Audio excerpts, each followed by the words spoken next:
ایک بزرگ تھے جو فوت ہو گئے، انہوں نے یہ بات مجھے جس طرح سمجھائی تھی وہ آج بھی میں ان کا مشکور ہوں کہ دنیا میں عام قاعدے قانون کے تحت بھی کسی سے کچھ کہنا کہ بھائی میرا یہ کام آپ کر دیجئے، آپ کر سکتے ہیں، ایک دفعہ کہنا جائز ہے، دوسری مرتبہ یاد دلا دینا کہ شاید بھول گئے وہ بھی جائز ہے، تیسری مرتبہ کہنا شرک ہو جائے گا، اور اس میں الہا و زاری کرنا اور خوشامدیں کرنا اور گڑ گڑانا یہ تو شرک ہے۔ تم نے یہ سمجھا ہے کہ تمہارا کام یہی کر سکتا ہے، کام کرنے والا تو اللہ ہے۔ لا فاعل فی الحقیقت ولا مؤثر الا اللہ، حضور نے فرمایا کہ اگر تمہیں جوتا باندھنے کا تسمہ درکار ہو تب بھی اللہ سے مانگو، کسی کے سامنے سوال کا جو ہاتھ جو ہے وہ دراز نہ کرو۔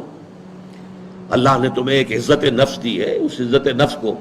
دہلا نہ بناؤ، کسی کے سامنے جو ہے اپنا ہاتھ پھیلا دینا، اپنی عزت نفس جو ہے تو ختم کر دینا ہے، مت مانگو کسی سے کچھ۔ لیکن یہ کہ ٹھیک ہے دنیا میں کام چلتا ہے۔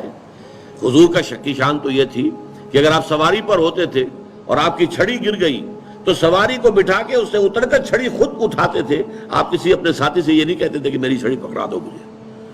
آپ کی تو غیرت کا عالم جو ہے وہ بہت بلند تھا، بہت بلند تھا، بہت بلند تھا۔ لیکن دنیاوی عام طریقے سے یہ کہ ٹھیک ہے بھئی آپ ایک کام ہے آپ کر سکتے ہیں، یہ کر دیجئے، اس نے کہہ دیا ٹھیک ہے میں کروں گا، پھر بھول گیا یا کچھ اور ہوا، دوسری مرتبہ یاد دہانی کرا دی، تیسری مرتبہ جو ہے انہوں نے کہا کہ پھر اس میں شرک کی بو آنے لگتی ہے کہ معلوم ہوتا ہے کہ آپ نے سمجھا ہے کہ اسی کو اختیار حاصل ہے، یہی مقتدر ہے،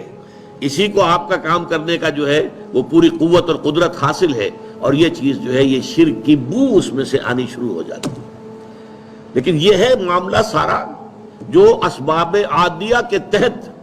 اس سے ماورا آپ کسی کو نہیں پکار سکتے۔ میں معذرت کے ساتھ عرض کروں گا اگر کسی کے جذبات کو ٹھیس پہنچے، آپ شیخ عبد القادر جیلانی رحمۃ اللہ علیہ کو نہیں پکار سکتے، محمد رسول اللہ کو نہیں پکار سکتے،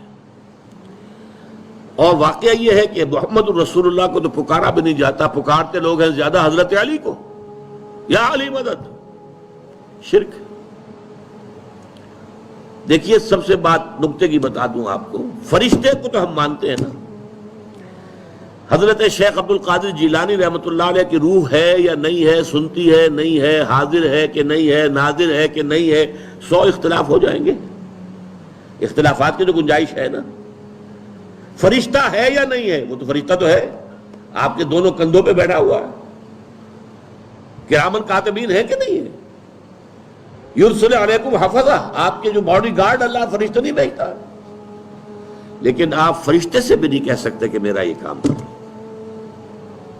فرشتے کے وجود پہ تو کوئی شک نہیں ہے، یا جبرائیل میرا یہ کام کرو، قطعاً نہیں، غلط،